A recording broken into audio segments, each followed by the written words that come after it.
बांग्लादेश में खेला हुए ये बात आज मैं इसलिए कह रहा हूँ क्योंकि आज की तारीख में बांग्लादेश के अंदर भारत और चाइना एक दूसरे को इंटेंस लेवल का डिप्लोमेटिक गेम खेला जा रहा है। दोनों देश कोशिश कर रहे हैं कि एक दूसरे को बांग्लादेश से सफाया कर दिया जाए और इसी कड़ी में कल एक बहुत बड़ी खबर निकल के आई। आपको याद ही होगा 1 महीने पहले ये खबर निकल के आई थी कि बांग्लादेश चाइना से पनडुब्बी खरीदने जा रहा है। इसी के अलावा चाइना और ज़्यादा बड़े हथियार बांग्लादेश को देने जा रहा है और ऐसा करने चीन का मकसद साफ है कि भारत को बांग्लादेश के हथियार मार्केट से पूरी तरह से बाइकआउट यानी कि साफ कर दिया जाए और इसी में वो काफ़ी हद तक सफल भी हो रहा था। लेकिन इसी कड़ी में कल भारत ने बड़ा दांव चल दिया। दरअसल बात यह है कि भारत बांग्लादेश को $500 मिलियन के हथियार बेचने जा रहा है, जो कि भारतीय रुपए में बात की जाए तो करीब 37,000 करोड़ रुपए बैठते हैं। और इसी में भारत ने एक और चीज़ अहम की है कि बांग्लादेश को लाइन ऑफ क्रेडिट के तहत दिए जाएं। लाइन ऑफ क्रेडिट क्या होता है, इसे आप आम भाषा में क्रेडिट कार्ड की तरह समझ सकते हैं।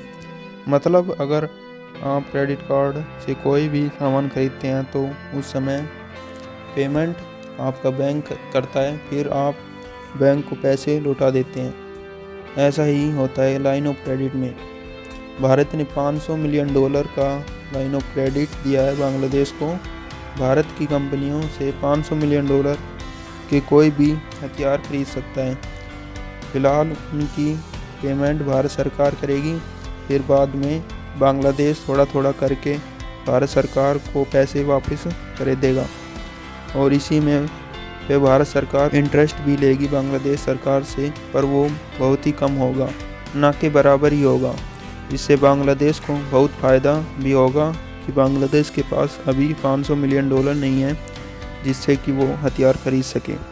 ऐसे में भारत के लाइन ऑफ क्रेडिट से बांग्लादेश की बड़ी मदद होगी और इसके साथ भारत को भी फ़ायदा होगा।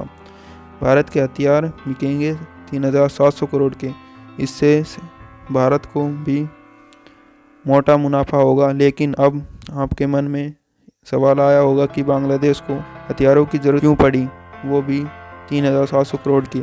ऐसा वो किससे युद्ध करना चाहता है, तो इसके पीछे कारण है म्यांमार। दरअसल म्यांमार और बांग्लादेश की सीमा काफ़ी मिलती है और इन दोनों के बीच में कुछ छोटे बड़े सीमा विवाद भी हैं जिन पे दोनों देश लड़ते रहते हैं। इसके अलावा एक और मुद्दा है रोहिंग्या क्राइसिस का।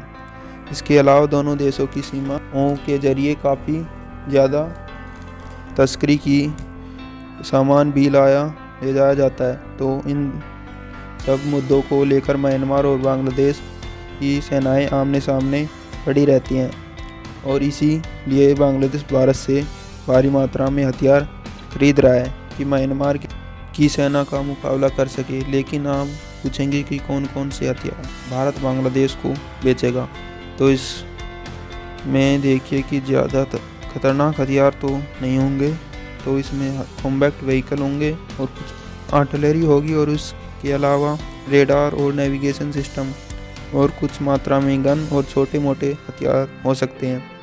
ऐसा कोई हथियार नहीं होगा जिससे कि कल को भारत को नुकसान हो। ये बात भी अच्छी है। ऐसा नहीं है कि भारत सिर्फ बांग्लादेश को ही हथियार बेचता है। जो बांग्लादेश का कट्टर दुश्मन है म्यांमार, उसे भी भारत हथियार बेचता है। हाल ही में भारत ने उसे पनडुब्बी बेची है।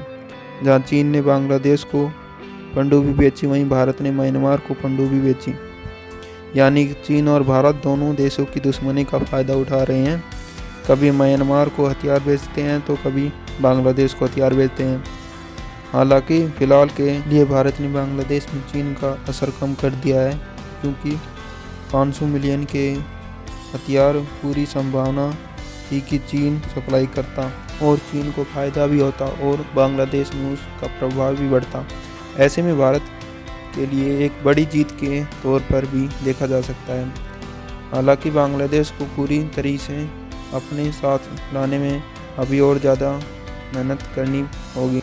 हालांकि आपका इस पे क्या मानना है, कमेंट करके ज़रूर बताइए और साथ में ही वीडियो को शेयर भी कीजिए और चैनल को सब्सक्राइब भी कर लीजिए। Thank you very much watching video.